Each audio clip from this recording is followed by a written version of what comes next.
আসসালামু আলাইকুম ভিউয়ার্স, কি অবস্থা সবার, কেমন আছেন? টানা 2টা দিন ধরে প্রচন্ড পরিমাণে বৃষ্টি হইতাছে।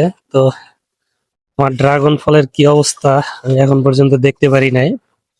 বৃষ্টিতে হয়তো বা পইচা যাইতেছে। যাই একটু দেখে ড্রাগন ফলগুলোর অবস্থাটা কি হয়েছে, আল্লাহই ভালো জানে। তো ভিউয়ার্স, এই হলো আমার ড্রাগন গাছের অবস্থা।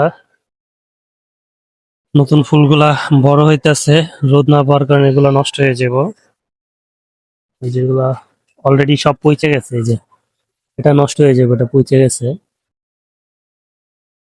এটাও পচে যাবো। কিছু করার নাই, এই রোদ কবে আসে আল্লাহ তাআলা ভালো জানে। যেটা মোটামুটি পাইকা আসছে, আজকে কালকে এর ভিতরে হয়তো বা এটা খাওয়া যাবে। আসছিলাম, ভাবছিলাম যে এটা পাইকে গেছে যেহেতু ছিঁড়ে নিয়ে যাব, কিন্তু মনে হয় না এটা পুরোপুরি পাকছে।